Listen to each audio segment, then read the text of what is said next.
بسم اللہ الرحمن الرحیم۔ السلام علیکم، میں ہوں محمد عثمان اور آپ دیکھ رہے ہیں پروگرام حرفراز اور مقبول جان کے ساتھ۔ ناظرین، آج پارلیمنٹ کے مشترکہ اجلاس میں اہم قانون سازی کا مرحلہ بالآخر طے ہو گیا۔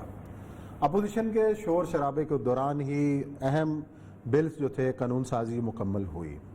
اپوزیشن احتجاج بھی کرتی رہی، اس کے بعد وزیر اعظم پاکستان نے خطاب بھی کیا آپ سے تھوڑی دیر پہلے۔ انہوں نے ایک نقطہ اٹھایا کہ اپوزیشن انہیں خطاب نہیں کرنے دیتی، بولنے نہیں دیتی، اور اس سے پہلے بھی کئی بار جو ہے وزیر اعظم اس بات کا اظہار کر چکے ہیں۔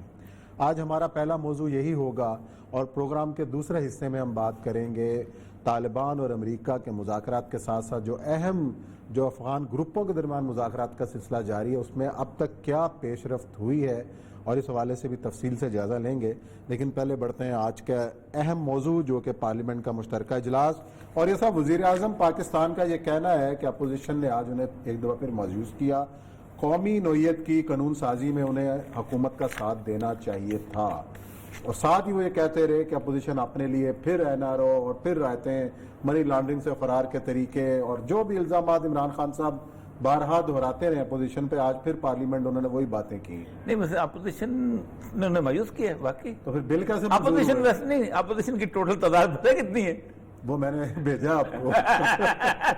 نہیں، ٹوٹل تعداد اور سینٹ کے الیکشن میں بھی اپوزیشن کی زیادہ تھی۔ نہیں، اپوزیشن جو ہے سینٹ، یہ ٹوٹل سینٹ اور قومی اسمبلی ملا کے 227 ہے، ہاں، اور حکومت جو ہے 217 ہے۔ 10 بندے کم، 10 بندے زیادہ ہیں اپوزیشن کے، لیکن آج الٹ ہوا ہے، جو آج الٹ ہوا ہے، 10 بندے کم ہو گئے۔ اپوزیشن کے 10 بندے کم ہو گئے، ان کے 227 میں سے 190 رہ گئے، ہاں، اور یہ ان کے چلے بارہ چھوڑیں۔ مسئلہ سارا یہ ہے عثمان صاحب، پاکستان کو بیسیکلی کچھ لوگوں نے عجیب و غریب طریقے سے یہ رغمال بنایا ہوا ہے۔ ایک لفظ بول دیتا بندہ آ کے فیٹف، اور پھر ہم پورے کے پورے اس کے پیچھے لگ جاتے ہیں۔ لیڈرشپ وہ ہوتی ہے جو قوموں کا وقار بلند کرتی ہے۔ جہاں آپ 900 لوگوں کو مہمان اس لیے بنا کے رکھیں جن کو پھانسی ہو چکی ہوئی ہے کہ آپ کی یورپین یونین کے اندر 4 سرمایہ داروں کا مال بکے گا، تو شرم آنی چاہیے اس لیڈرشپ پہ بھی اور اس قوم پہ بھی کہ ریپس پھرتے رہیں، اور فیصل آباد کے یا کرکٹ اور بنانے یا کراچی کے ان لوگوں کی جو شرٹس ہیں وہ وہاں باہر بک جائیں۔ آپ مجھے یہ بتائیں، اگر آپ یورپین یونین میں مال نہیں بیچیں گے تو کیا وہ مال پاکستان میں نہیں بکے گا؟ کیا وہ پاکستان کے لوگ خریدیں گے نہیں؟ یا کہیں اور ملک، یا کہیں اور نہیں؟ میں دنیا پر میں بڑی کل لمبی چوڑی مثالیں ایک جگہ پہ دے رہا تھا کہ امریکہ جو ہے اس کی 50% سٹیٹس ایسی ہیں کہ جہاں پھانسی ہوتی ہے۔ ٹیکسس وہ جگہ ہے کہ جہاں پر باقاعدہ جج جو ہیں الیکشن لڑتے ہیں اور لکھ کے لگاتے ہیں کہ ہم جو ہیں وہ بنیادی طور پر ہم نے اتنی پھانسیاں دی، ہمیں الیکٹ کرو۔ وہ کہتے ہیں نہیں، مجھے اس سے زیادہ نہیں، ہمیں الیکٹ کرو۔ وہ کہتے ہیں تمہیں پتہ ہی نہیں میکسیکن ہوتے گئے، تم کیا بات کرتے ہو؟ صحیح، ٹھیک۔ اب میں آتا ہوں کہ اس فیٹف کے اوپر پہلی بات ہے، آپ کا رویہ جنرلی یہ ہے کہ موٹر وے کا ایکسیڈنٹ ہو جائے، زینب قتل کیس ہو جائے، بچے ریپ ہوتے رہیں، پھانسی ہم نے کسی کو نہیں دینی۔ کیوں؟ یورپی یونین زندہ باد، ہمارا مال بکنا چاہیے، شرم آنی چاہیے۔ ان 2008 سے جو اب تک عمران ہے سب کو آنا چاہیے، انکلوڈنگ عمران خان کو بھی آنی چاہیے، کوئی ان میں سے کوئی مبرہ نہیں ہے۔ اب آتے ہیں کہ اس وقت یہ جو فیٹف کا لا ہے، فیٹف کے لا کے بارے میں ہم نے بنیادی طور پر اپنا بیسیکلی الو سیدھا کرنے کے لیے، اپنا اس کو ٹیک اپ کرنے کے لیے ہم نے وہ بنایا ہوا ہے۔ میں صرف ایک چھوٹی سی مثال دیتا ہوں۔ یہ منی لانڈرنگ جو ہمیں کہتے ہیں، میں صرف ایک ملک کی مثال دیتا ہوں، برطانیہ کی۔ ویسے تو سوئٹزرلینڈ کی اگر مثال دینے لگوں تو 3 پروگرام چاہیے مجھے، تو سارا مال ہی ادھر جمع ہے۔ میں صرف انگلینڈ کی جو کہ قانون کی پاسداری کرتا ہے، جو یورپین یونین کا رکن ہے، وہ سب کچھ۔ اب آپ اندازہ کریں کہ اس ملک کے اندر جو اس کا ہے، یہ کیا نام ہے اپنا، برطانیہ ہے، اس ملک میں پہلے تو پاکستان کو چھوڑ دیتے، مثالیں نہیں دیتے، کہیں گے جی نواز شریف کے بارے میں۔ انڈیا کی بات کر لیتے، انڈیا نے برطانیہ کے ساتھ 1992 میں معاہدہ کیا کہ جو ہمارا چور ہوگا، ڈاکو ہوگا، قاتل ہوگا، پریشان ہوگا، فلاں ہوگا، وہ ہم اس کو آپ سے مانگیں گے، آپ میں دے دیں گے، ٹھیک ہے، اور جو ہمارے پاس آپ کا ہوگا ہم آپ کو دے دیں گے۔ 1992 میں انہوں نے کیا۔ اس کے بعد ہوا یہ کہ 2013 میں 5500